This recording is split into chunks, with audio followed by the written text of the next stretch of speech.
ప్రస్తుతం బతుకమ్మ పర్వదిన వేడుకలు సమీపిస్తున్నాయి. మరి బతుకమ్మ పర్వదినానికి ప్రధానంగా పువ్వులే కీలకం.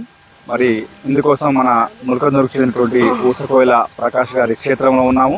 ఆయన ఇటీవలే బంతి పూల తోట సాగును చేస్తున్నారు. మరి కాలానికి అనుగుణంగా, పరిస్థితులకు అనుగుణంగా మరి బతుకమ్మ పర్వదిన రోజు కూడా అవి పూలు కూడా కోతకొచ్చినాయి. మరి ప్రస్తుతం మనం ఇక్కడ లేబర్ కూడా వాళ్ళు పూలు తెంపే పనిలో ఉన్నారు. బతుకమ్మ పర్వదినం సందర్భంగా మరి ఈ బతుకమ్మ పర్వదినం యొక్క పూల ప్రాముఖ్యత ఏంటి, మరి ఈ ఆలోచన ఎందుకు వచ్చింది, ఈ బంతి సాగు చేయాలనే ఆలోచన ఎందుకు వచ్చింది అనే విషయాలు తెలుసుకునేందుకు మనతో పాటు ముల్కందూరు చెందిన ఊసకోయిల ప్రకాష్ గారు, మరి ఆయన సతీమైనటువంటి చంద్రకళ గారు కూడా మనతో పాటు ఉన్నారు. మరి పూర్తి విషయాలు వారిని అడిగి తెలుసుకున్నాం. చెప్పండి అన్న, మరి ఈ బంతి పూల సాగు అనే అంశం అంటే ఎందుకు మీకు పెంచాలనిపించింది? దానికి కారణం ఏంటి? ఇంతకుముందు పెంచారా లేకుంటే ఇదే ఫస్ట్ టైం? గతంలో వేరే కాడ అక్కడక్కడ చూడడం జరిగింది. ఇది బతుకమ్మ కోసం మేము ముఖ్యంగా బతుకమ్మ పండుగ కోసం దీన్ని పెంచడం జరిగింది. మంచి లాభాలే ఉంటాయి. మనసుత బతుకమ్మ పర్వదినం పెట్టుకొని దీన్ని ఈ బంతి పువ్వులను ఇప్పుడున్న ఈ బతుకమ్మ కోసం పెంచడం జరుగుతున్నది. ఇది మంచి లాభదాయకమైనటువంటి వ్యాపారం. ఇది ఎకరం భూమి మొత్తం పెట్టడం జరిగింది.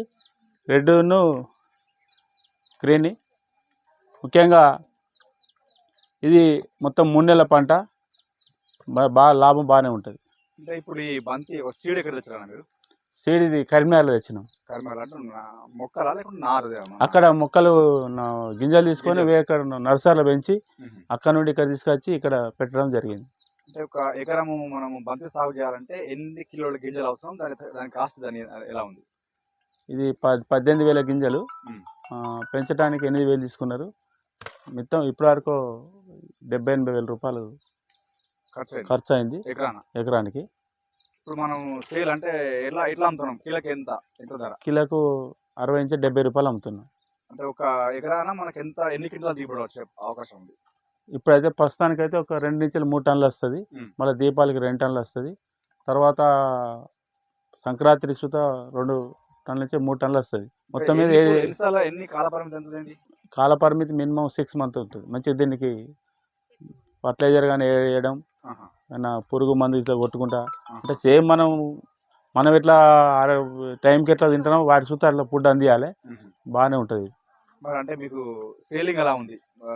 కొనుగోలుదారులు ఎలా వస్తున్నారా? మరి ఎంత సేలింగ్? నేను ఆల్రెడీ కరీంనగర్ కానీ వరంగల్, హైదరాబాద్ లోకల్ అందరు సప్లై చేయడం జరుగుతుంది. ఈ పండించడం ఒకటైతే అమ్మడం సుత పెద్ద క్రిటికలే. దాన్ని మనం చూసుకొని అమ్మాలి. మేడం చెప్పండి, ఇప్పుడు బతుకమ్మ పర్వదినం ఉంది. మరి దానికి అనుగుణంగా బంతి పూల తోటను సాగు చేస్తున్నారు. మీరు ఎలా ఫీల్ అవుతున్నారు? ముందుగా మన తెలంగాణ ఆడపడుచులందరికీ మన సద్దుల బతుకమ్మ దసరా శుభాకాంక్షలు. మన తెలంగాణలో బతుకమ్మ పండుగ అంటేనే పూల జాతర.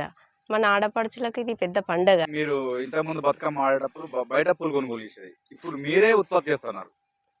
అంటే మీరు ఎట్లా ఫీల్ అవుతున్నారు? అంటే చాలా సంతోషంగా ఉంది. ఒకప్పుడు తంగేడు, గునుగు ఇలాంటి పూలతోని మనం పేర్చుకునేది.